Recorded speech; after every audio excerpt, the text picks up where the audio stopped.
que pensando cómo sería la mejor manera de organizar como Es- las partes de la Exactamente, casa. exactamente, estoy decidiendo, ¿no? Estoy tomando una decisión.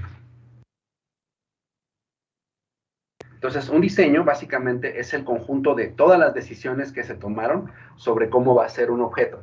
¿Sí? Por ejemplo, ustedes pueden diseñar a lo mejor ropa, entonces quiere decir que tienen que tomar decisiones como, por ejemplo, de qué material va a ser, de qué tamaño va a ser, eh, de qué color va a ser, qué materiales de adorno le van a poner, etcétera. Entonces, todos esos son decisiones que ustedes están tomando y que las están plasmando generalmente en forma gráfica, ¿no? En forma de algún documento, ¿no? Entonces, un diseño es básicamente el conjunto de todas las decisiones que se tomaron respecto a algún objeto, ¿no? Por ejemplo, si yo les hago un plano de una fábrica, quiere decir que tomé una decisión de poner un equipo en una zona, donde voy a poner, no sé, el área, no sé, de producción, el área de empacado, etcétera. Tomé una serie de decisiones basados obviamente en mi conocimiento, pero ese es básicamente el diseño. Tomé una serie de decisiones y las tengo plasmadas en algún lugar y entonces en forma de este diseño, que normalmente y de forma lo más práctico es hacerlo en forma gráfica, ¿no? Entonces, cuando yo les enseño un plano de una casa, significa que alguien la diseñó, quiere decir que alguien tomó decisiones al respecto, ¿no? Entonces, eso es un diseño. Entonces, la definición de un bioreactor sería un equipo que fue diseñado para que se lleve a cabo una reacción química utilizando catalizadores biológicos, ¿vale? ¿La captaron? Anoten. Tienen que estar tomando notas, ¿sale? O sea, hagan de cuenta que estamos en el salón de clase, hay que tomar notas, ¿no? Entonces, de nuevo, un bioreactor sería un equipo diseñado, quiere decir que hubo alguien que tomó algunas decisiones al respecto, para que en su interior se lleven a cabo reacciones químicas utilizando catalizadores biológicos. Entonces, esa es la definición de un bioreactor. ¿Vale? Ahora, basado en esa definición, si yo les digo ahorita en este momento, ¿sabes qué? Quiero que me hagan el diseño de un bioreactor. ¿Creen que podrían? Si yo les digo, a ver, háganme el diseño de un bioreactor, les digo las necesidades que yo tengo, diseñenlo. ¿Creen que podrían hacerlo? A ver, Lady Hasid. Así se pronuncia Lady Hasid. ¿Sí? Sí, profe. A ver, adelante. ¿Sí? Supongo que no estoy muy segura, pero supongo que sí, ¿Supones que sí? porque tenemos como que bases ¿Tienen de base? materias anteriores. Uh-huh. Sí. Vamos a ayudarte con tu respuesta. Les voy a poner un caso muy simple, ¿no? Si ustedes, ahorita que está tan de moda que ustedes puedan meterse a internet y ven videos, por ejemplo, de YouTube o de TikTok o lo que ustedes quieran, seguramente van a encontrar muchas cosas de cómo hacer varias digamos, cosas útiles, ¿no? Por ejemplo, cómo hacer, no sé, yogur o cómo hacer cerveza o cómo hacer vinagre, que digamos son las fermentaciones más simples que existen, ¿no? Entonces, por ejemplo, si ¿alguno de ustedes ha hecho alguna vez yogur? A ver, levanten la mano si alguno de ustedes ha hecho alguna vez yogur en su vida. ¿No? ¿Nadie? No han vivido, entonces. Es algo alguien sí por ahí, es ¿quién levantó la mano? Villanueva Urbina, ¿sí? ¿Entonces has hecho yogur alguna vez? Sí, fue un proyecto en la prepa de microbiología. ¿Cómo lo hiciste? A ver, platícanos. Pues me acuerdo que eran ingredientes, leche en polvo, Uh-huh. y lo pusiéramos en un recipiente Uh-huh. con yogur, con poquito yogur, pero tenía que ser de que es como cuchara, Ajá. y lo pusimos en una incubadora. Ajá. Entonces lo hicieron en un botecito de qué, de plástico o una olla o qué. Un bote de al litro. Ajá, un botecito de esos de litro, irónicamente de yogur. Sí. Está bien. Bueno, a ver, vamos a analizar tu caso. ¿Y lo metieron en una incubadora? ¿Tenían laboratorio ahí en tu prepa? Mm, ¿O cómo? ¿O qué sí. tipo? Lo metimos en la incubadora como por unas 4 o 5 horas, pero nos quedó yogur bebible porque no lo metimos suficiente. Ok. Fíjense, está así muy bien. Pero quizá lo hicieron de una manera bastante más sofisticada de lo que normalmente la gente lo hace. Como tú dices, agarran quizá leche y lo ponen en una ollita.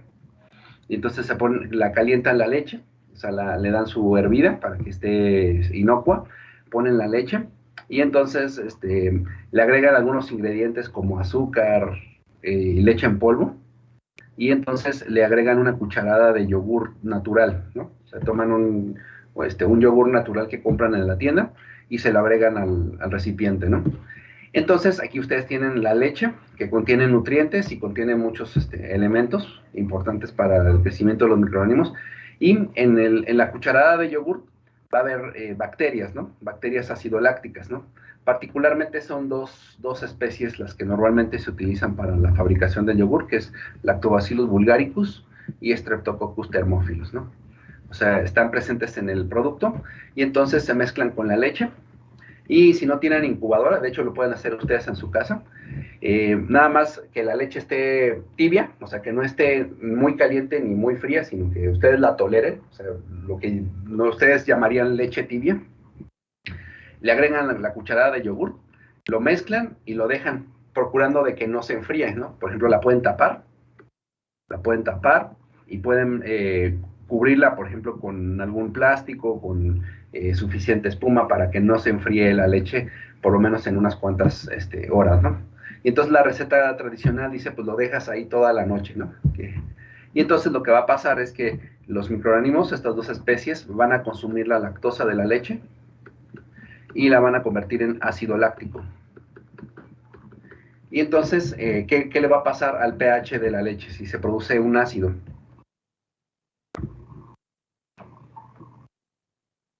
Si se produce un ácido, ¿qué le va a pasar al pH?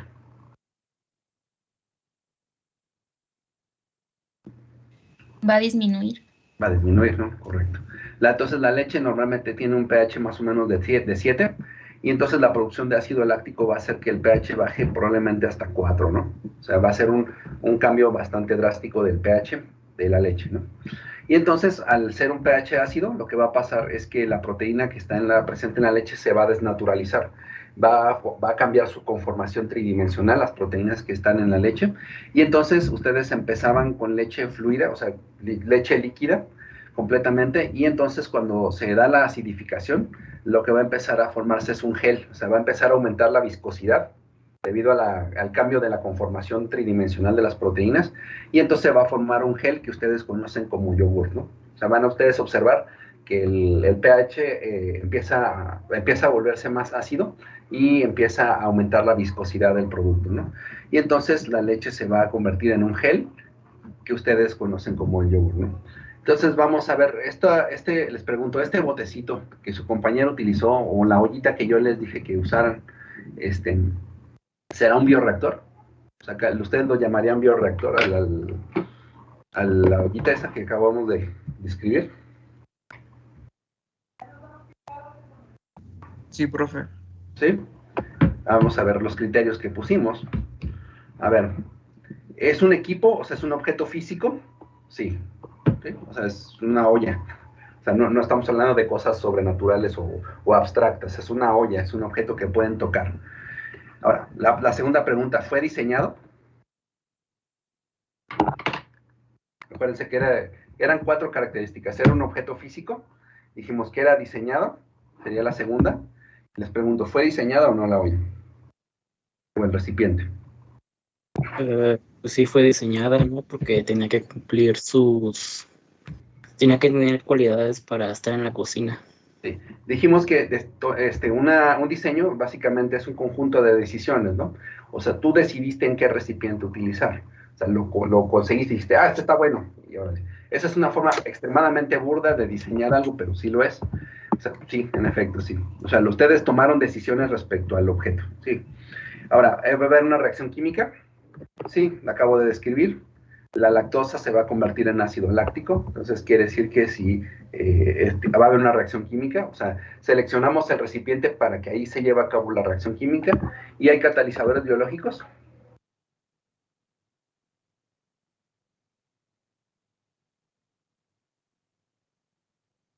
¿O no? Y no los microorganismos. Los lactobacilos bulgaricus y streptococcus thermophilus serían nuestros catalizadores biológicos, o sea, son organismos vivos que van a llevar a cabo esta reacción. Es decir, si no existieran estos microorganismos, esta reacción química no se llevaría a cabo, ¿no? O sea, si ustedes dejan la lactosa y no le ponen los microorganismos, pues la lactosa no le va a pasar nada, ¿no? Entonces, para que se convierta en ácido láctico se requieren de estos dos, ¿no? Entonces, sí, en efecto. Y entonces, pues sí, cumplió con todo, ¿no? Quiere decir que sí. Entonces quiere decir que, en efecto, ustedes podrían haberlo hecho, ¿no? De hecho, pues háganlo de tarea, métanse a internet y bajen la receta y les queda bueno, no tiene mucho chiste la receta. Si no tienen una incubadora como la de su compañero, pues hasta lo pueden hacer como les dije, ¿no? Y nada más lo tapan para que no se enfríe lo suficiente y lo dejan ahí un buen ratito, ¿no? Entonces se les va a hacer el yogur. Bueno, otro ejemplo podría ser, por ejemplo, la fabricación de mezcal, ¿no? Por ejemplo, en algunas zonas aquí de Michoacán se fabrica el mezcal utilizando lo que son las piñas del agave, que crecen más o menos así, son unas piñas grandotas que les crecen las pencas. Estoy malo para dibujar magueyes, pero... Y entonces esa piña, la parte amarilla, contiene un polisacárido que se llama inulina, que es básicamente un polímero de fructosa. O sea, es un polímero formado por muchos residuos de fructosa, es un polisacárido, ¿no? Entonces, esa inulina, lo que hacen la gente que produce el mezcal, le corta las pencas y se queda únicamente con las piñas, y esas piñas las machacan, o sea, las cortan y las meten en un hoyo bajo la tierra, es decir, ponen una serie de piedras, normalmente son piedras volcánicas, y entonces arrojan madera y le prenden fuego, ¿no? O sea, le prenden fuego, y entonces las piedras que están en el fondo quedan rojas, quedan extremadamente calientes, ¿no? O sea, están al rojo vivo, ¿no? Y entonces ponen unos petates, que son como pues sí, los conocen los petates, y entonces ponen los trozos de piña, ¿no? Y entonces también lo tapan con petates, una segunda capa, y lo llenan de tierra, ¿no? O sea, lo tapan. Entonces el calor se conserva, y entonces el calor que se produce, que está almacenado en el interior del agujero, produce que este polisacárido se rompa, ¿no? Y entonces la fructosa se libera, ¿no? O sea, antes estaba en forma de polisacárido, o sea, muchas unidades de fructosa, entonces el calor rompe el enlace y entonces queda libre la fructosa, ¿no? Y entonces cuando la sacan del hoyo, los trozos de piña tienen un sabor dulce, ¿no? Están bien ricos, así uno se los puede comer porque están muy dulces. Y entonces lo que hacen es exprimirlo, esos trozos ya de piña cocida, los exprimen y el jugo que queda, los meten en un aparato muy sofisticado, que es básicamente un tinaco rotoplas, nada más le tumban la tapa de arriba y arrojan el jugo, ¿no? Entonces, eso es un jugo muy dulce, tiene un sabor dulce, o sea, tiene una concentración de azúcares bastante alta, y entonces lo dejan que se contamine con el ambiente, ¿no? Es decir, lo dejan así tal cual, y entonces como en el ambiente hay microorganismos, estos caen tarde o temprano al interior, y entonces empiezan a fermentar el interior, ¿no? Y entonces la fructosa que había en el interior del recipiente se va a convertir en etanol, en alcohol. Y entonces, entonces empieza a saber a vino, ¿no? Entonces lo que hacen después es realizar una destilación, y entonces obtienen lo que ustedes conocen como el mezcal, ¿no? Bueno, ok, entonces ese es el proceso, digamos, general. El recipiente que yo les acabo de describir, el tinaco rotoplas sin tapa, ¿será un bioreactor? ¿Qué opinan? ¿Ustedes lo llamarían bioreactor ese recipiente? Pues sí está bien, ¿no? Porque cumple con las características. Exacto. Es un equipo, es un aparato, es algo físico. Fue diseñado, o sea, el simple hecho de decir, voy a utilizar el tinaco de este tamaño y le voy a tumbar la tapa, pues es una forma de diseño extremadamente burda, ¿no? Va a haber una reacción química, la acabo de describir. La fructosa que está en el interior del recipiente se va a convertir en alcohol. Entonces sí hay una reacción química y va a ser realizada por catalizadores biológicos que van a ser los microorganismos que le cayeron al recipiente, ¿no? Esa es, digamos, la forma tradicional. Por supuesto que hay industrias que lo hacen de una forma más tecnificada, ¿no? Yo les digo, pues, lo que yo conozco, ¿no? Y entonces, sí, en efecto. Y esos dos casos, el caso del yogur y el caso del mezcal, pues lo hacen personas que no tienen mayor grado de estudio más que pues, lo que pudieron, y lo hacen bien y les funciona bien. Quiere decir que si ustedes en este momento quisieran diseñar un bioreactor, lo más seguro es que lo podrían hacer, ¿no? Podrían agarrar un bote de leche, o podrían agarrar un recipiente de esos de un tinaco, nada más es cosa de que le pidan permiso a su familia, no los vayan a dejar sin agua. Sí lo pueden hacer, ¿no? O sea, no tengo la menor duda de que lo pueden hacer ustedes. Pero ese no es el punto de la asignatura. O sea, eso es lo que quiero decirles. En efecto, cualquier cosa prácticamente que cumpla con estas 4 cosas puede ser catalogado como un bioreactor. Pero de nuevo, la razón, la esencia de esta asignatura viene más bien por el primer nombre, ingeniería. O sea, ustedes están cursando una carrera de ingeniería.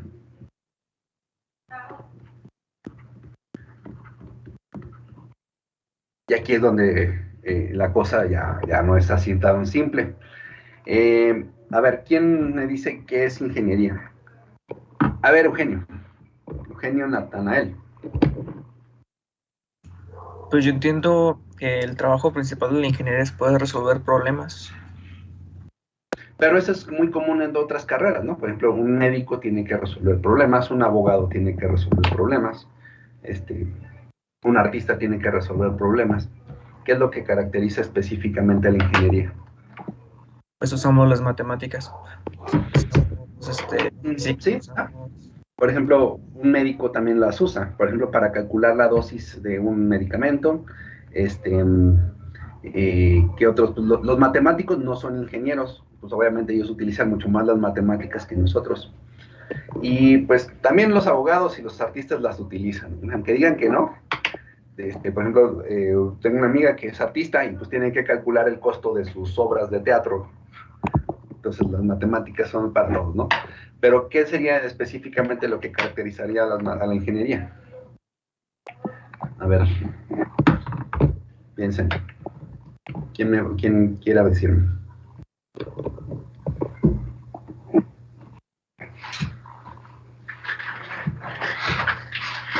Podría ser que toma procesos como lo que acabamos de ver, procesos sencillos, pero los llevamos a industrias de alimentos, de fármacos, y lo hacemos en un proceso más controlado con una calidad. Sí, está un poco más cerca.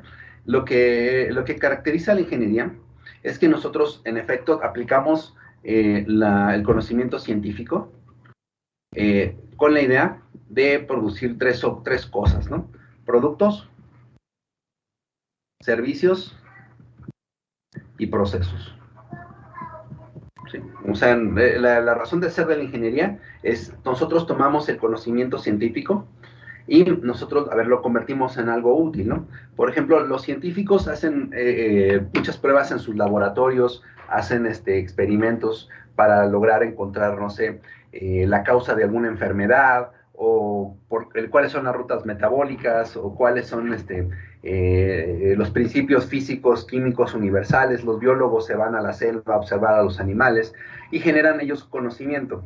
Pero el conocimiento tal cual no es útil para mejorar la calidad de vida de las personas, a menos de que se los llevemos, ¿sí? Entonces, la ingeniería lo que busca es tomar conocimiento científico y nosotros se lo llevamos a las personas normalmente, aunque podría haber otros canales, en forma de estas tres cosas, ¿no? Productos, servicios y procesos, ¿no? Es decir, regresando al ejemplo del yogur, ¿no?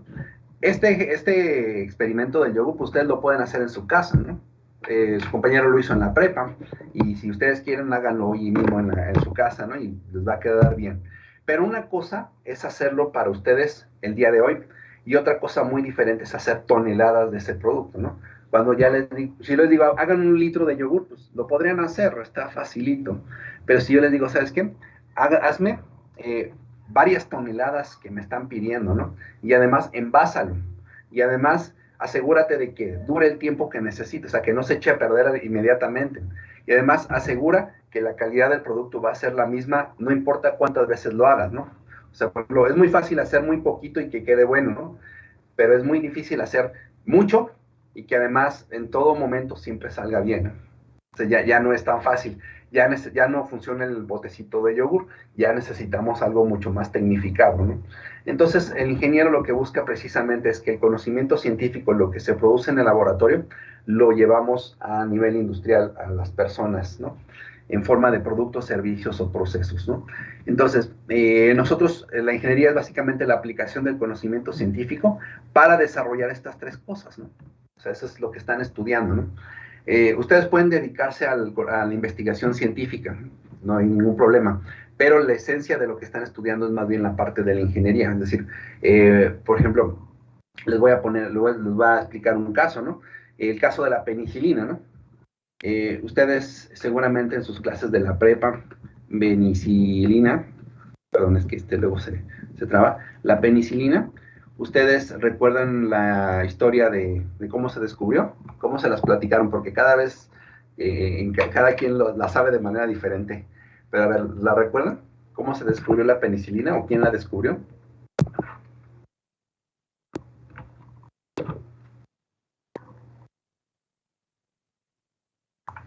Creo recordar que según se hizo moho en un pan, ¿no? Algo así. Y, sí, adelante. Y pues se supone que, pues creo que fue Alexander Fleming, o no me acuerdo bien quién la descubrió, la verdad. Que sí observó que un pan tenía como cierto moho, y o así me la contaron pues a mí. Sí. Y que la analizó y que le vio propiedades, o sea, así más o menos me acuerdo, la verdad no recuerdo más. Sí, otros dicen, yo me la sé diferente, ¿no? Que dejó una serie de cajas Petri que se le contaminaron, ¿no? Con hongos. Él estaba cultivando bacterias, pero se le contaminaron con hongos, y observó que en las cajas en las cuales se llenaron de hongos, sería, digamos, el hongo que se produjo, las bacterias no crecían en los alrededores, ¿no? O sea, que se formaba un halo, o sea, las bacterias crecían acá, en toda esta zona, pero cerca del hongo no crecía, ¿no? Entonces él pensó, pues seguramente el hongo estaba produciendo alguna sustancia que inhibía el crecimiento bacteriano, ¿no? Entonces él lo que hizo fue aislarlo, identificarlo, sus grupos funcionales, y pues encontró cuál es la molécula culpable de ese efecto, y la llamaron pues, penicilina, ¿no? Pero generalmente ahí se detiene la historia, ¿no? Como si ya por el hecho de haberla descubierto, ya automáticamente ya tenemos dosis de penicilina en nuestras tiendas para poderlas utilizar, ¿no? En realidad, Fleming, cuando la descubrió, encontró que el hongo producía cantidades muy pequeñas de ese producto, ¿no? y él mismo, simplemente no le puso mucha atención y dijo, ¿sabes qué? Esto está muy interesante, está muy padre y funciona bastante bien, pero por la pequeña cantidad de producto que se forma, entonces va a ser extremadamente costosa poderla llevar a las personas como una dosis, ¿no? Entonces, pues digamos, no la olvidó por completo, pero pues no, él mismo, digamos, dijo, ¿sabes qué? Esto no tiene mucho sentido, ¿no? Sin embargo, Fleming era inglés, entonces los americanos decidieron retomar este asunto, ¿no? Y encontraron que otra cepa del mismo hongo, es decir, un organismo que crecía más bien en Estados Unidos, en Norteamérica, de la misma especie producía 1000 veces más penicilina que el propio hongo de Fleming, ¿no? Y entonces, ok, vamos a investigarlo un poco más, ¿no? Y además encontraron bajo qué condiciones crecía, cuál era la forma más adecuada de cómo cultivarlo, ¿no? Pero fue hasta la Segunda Guerra, un poco antes de la Segunda Guerra Mundial, en la cual los primeros ingenieros, a ver, vamos a aplicar todo lo que sabemos de balances de materia, de diseño de reactores, de diseño de equipos de matemáticas, para, a ver, vamos a hacer que este hongo produzca la mayor cantidad de penicilina que se pueda para reducir los costos y entonces se poder empezar a fabricarla a nivel industrial. Entre el descubrimiento de Fleming y la primera producción de penicilina pasaron cerca de 20 o 30 años de puro desarrollo, de puro intento. Vamos a utilizar cálculos de balance de materia, de fenómenos de transporte, que son muy importantes en este caso. Y entonces, después de ingeniería genética, ¿no? Entonces, por ejemplo, actualmente los procesos actuales de producción de penicilina producen varios miles de millones de veces más penicilina que la cepa original de Fleming, ¿no? O sea, entre la parte de ingeniería, de desarrollar el proceso tal cual, y la cuestión de la ingeniería genética, entre estas dos cosas lograron que los procesos actuales de penicilina sean extremadamente baratos, ¿no? Al punto de que incluso ya estamos abusando, o sea, se ha estado abusando mucho de los antibióticos y ya más bien ya dejan de tener efecto, ¿no? Pero ahí es el punto de la cuestión. Lo que nosotros queremos es los descubrimientos que están en el laboratorio, cómo los llevamos a las personas, cómo cruzamos esa separación entre el laboratorio y las personas que tienen el problema que nosotros queremos resolver, ¿no? Entonces, eso es lo que realmente es características. La primera es la cantidad. Queremos generar productos o servicios o procesos en cantidad suficiente, ¿no? ¿Para qué? Pues para abastecer a las personas que tengan el problema que tengan, ¿no? O sea, no una cosa es producir un medicamento en un tubo de ensayo y otra cosa es, ¿sabes qué? Me están pidiendo toneladas, ¿no? Ustedes en esta época lo están viviendo, ¿no? Una cosa es desarrollar o inventar la vacuna y otra cosa es producir miles y millones de dosis que se requieren en la cantidad requerida y que tenga la duración específica y que siga teniendo el efecto que nosotros queremos, ¿no? Entonces, necesitamos que en cantidad, ¿no? O sea, esa es la principal diferencia entre hacer la receta de cocina en su hogar y hacer el proceso industrial, la cantidad. En segundo, pues, no solamente queremos producirlo en cantidad, sino también en calidad, ¿no? O sea, que cumpla con las características que queramos, que siga funcionando como si fuera una sola dosis, ¿no? O sea, que 10,000 millones, ¿cómo se diría? La xava dosis funciona igual que la primera, ¿no? O sea, debería tener siempre un estándar de calidad que se mantenga en todo momento, ¿no? Pero no solamente queremos que se produzca en cantidad y en calidad, sino también en cuestiones de económica. O sea, las cosas cuestan, ¿no?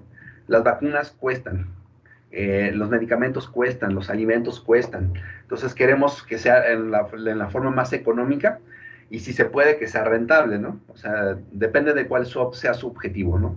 Si ustedes quieren tener ganancias, pues lo que buscarían es que ustedes logran producir la cantidad y calidad, pero de la forma más económica posible, ¿no? Pero no solamente valoramos el dinero, también el tiempo, ¿no? Queremos que se obtenga en la velocidad que nosotros queremos, ¿no? O sea, nos están pidiendo el producto en la cantidad y calidad y costo, pero también rápido. Eso es crítico, porque puede costar vidas, ¿no? Ustedes lo están viendo en carne propia, ¿no? Muchas personas han fallecido esperando una vacuna, ¿no? Se tardó lo que se tuvo que tardar, pero ojalá hubiera sido más rápido, porque todo eso tiene costos, ¿no? Entonces, no solamente valoramos que sea económico, sino también, pues, en la velocidad que necesitamos. Los problemas urgen resolverlos, ¿no? Y además queremos que haya seguridad. Una cosa es hacer una receta de cocina en su hogar o en su laboratorio, en donde ustedes tienen condiciones bastante controladas y fáciles de manipular, y otra cosa es producir toneladas de eso, ¿no? Que puede ser bastante peligroso, ¿no? Puede haber una explosión, puede haber un incendio, ¿no? Entonces, pues a lo mejor en el laboratorio ustedes llegaron a manipular tubos de ensayo, ¿no? Hicieron reacciones peligrosas, pero en tubitos de ensayo, ¿no? En cantidades muy pequeñas, ¿no? Imagínense un reactor de varias toneladas que puede estallar, ¿no? En cualquier momento. Entonces, ya eso se requiere de conocimiento especializado, ya no cualquiera lo puede hacer, ¿no? Ya se requiere de alguien, de un especialista, de un profesional. Entonces, queremos que sea en la cantidad, en la calidad económica, velocidad, respecto a la seguridad, pero también respecto a la cuestión ambiental, ¿no? O sea, queremos que sea sustentable en términos ambientales, respecto a los residuos que nosotros estamos produciendo, respecto al daño ambiental que podamos producir, ¿no? O sea, cualquier proceso que hagamos va a requerir de algún espacio de terreno, probablemente vamos a estar consumiendo recursos naturales, probablemente vamos a estar consumiendo combustibles, vamos a estar produciendo emisiones, vamos a estar produciendo residuos sólidos que pueden ser inocuos o pueden ser peligrosos, o puede haber emisiones de aguas hacia el agua, etcétera, ¿no? Entonces, tenemos esos problemas, ¿no? Y entonces ya no está tan fácil, ya no es nada más hacer el yogurcito en un botecito, ¿no? O sea, ya requiere de mucho conocimiento de muchas áreas y sí necesitamos hacer bastantes cálculos, ¿no? Entonces, el ingeniero lo que busca es desarrollar productos, servicios y procesos que tengan estas características, ¿no? En la cantidad que nosotros queremos, que mantenga la calidad, que sea económico, que sea rápido, que sea seguro y que además sea sustentable en términos ambientales, ¿no? Entonces, ya no está tan fácil. Y entonces, esa es la principal razón por la cual vamos a estarnos peleando todo un semestre, ¿no? Ustedes podrían haber hecho un bioreactor, pero lo que nosotros buscamos es no solamente hacer el bioreactorcito, sino que lo que queremos es convertirlo en un proceso industrial a gran escala que tenga estas características, ¿no? Entonces, ahí sí se justifica que pasemos todo un semestre en esta asignatura. ¿Alguna duda? ¿Alguna pregunta? ¿Estamos bien? ¿Se entendió lo que es un bioreactor? ¿Se entendió lo que es la ingeniería? Ahora, vamos a unir las dos cosas. La ingeniería de bioreactores, o sea, lo que vamos a hacer nosotros en esta asignatura, vamos a aplicar los principios de ingeniería para que su bioreactor pueda ser realizado a gran escala, ¿no? Básicamente. Ese es nuestro objetivo. Ahora, ¿cómo vamos a llevar el curso? Miren, en este momento es difícil hablar de certezas, ustedes lo saben. Por ahora vamos a empezar aquí en línea, en espera de alguna otra indicación. La indicación es que probablemente en las próximas semanas empecemos a asistir al tecnológico en forma de pues, sus números, basado en sus números de control, pero vamos a esperar a ver qué nos dice, ¿no? Pero básicamente les explico cuál es el contenido del curso, ¿no? La primera unidad, el curso está conformado de 5 unidades. La primera unidad es la de, que no se imaginen cuál es, introducción. ¿Sí? En esa unidad vamos a ver, o sea, se debe de explorar, por ejemplo, cuál es el mercado de la biotecnología, o sea, cuáles son los productos industriales que se pueden producir mediante el uso de bioreactores.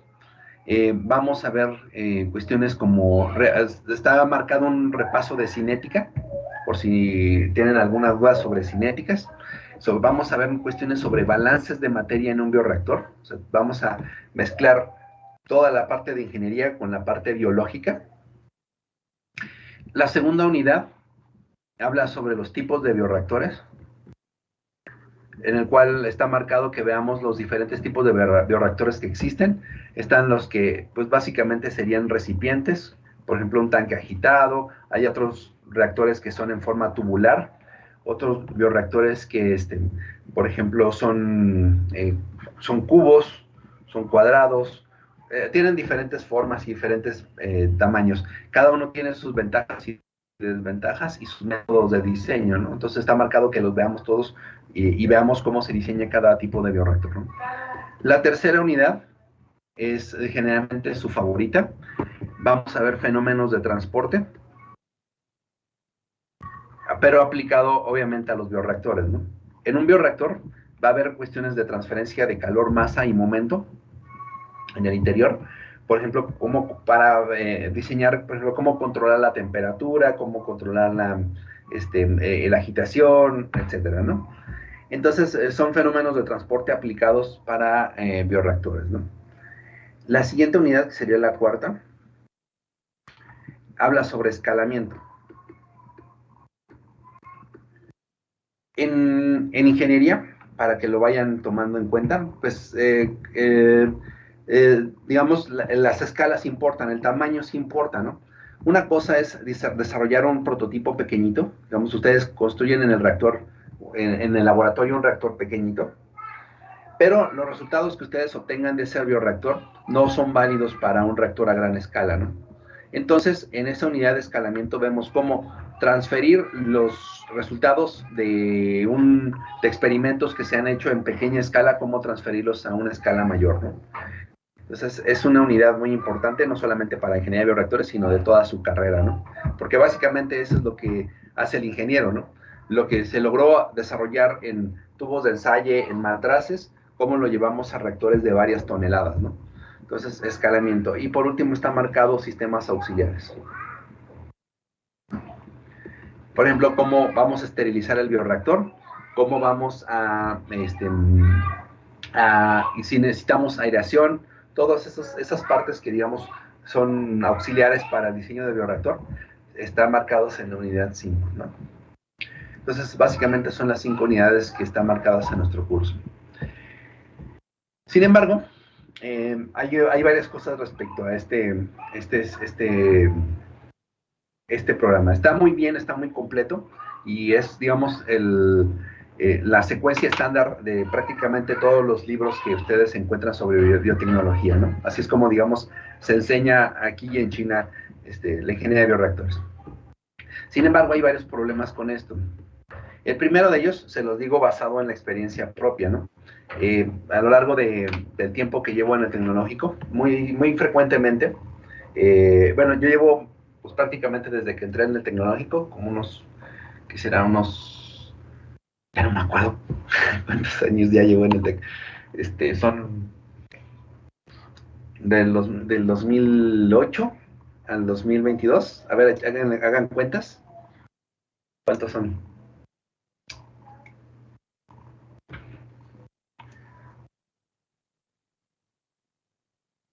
¿14 años? Diantres.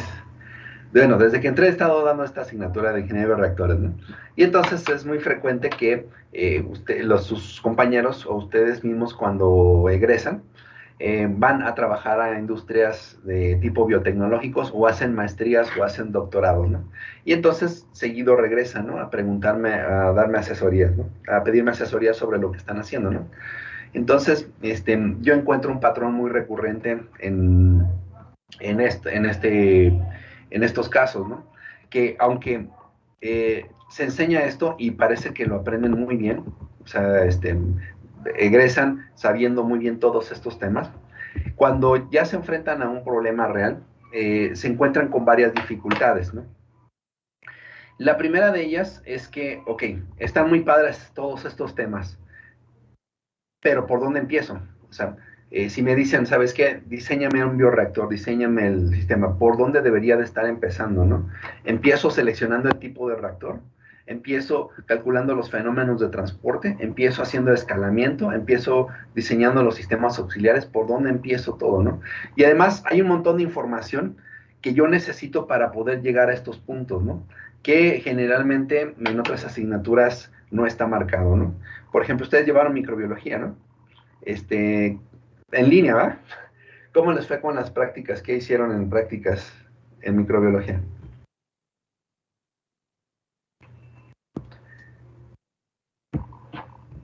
Sí, sí tuvieron prácticas el semestre pasado, ¿no?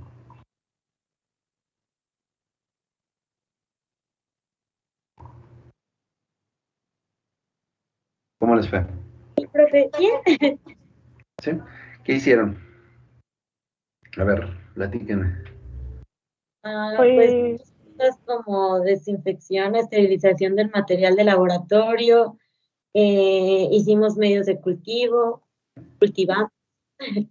¿Sí llegaron a hacer cultivos en cajas de Petri o en tubos de ensayo en matraces? En cajas de Petri, sí. Perfecto, muy bien.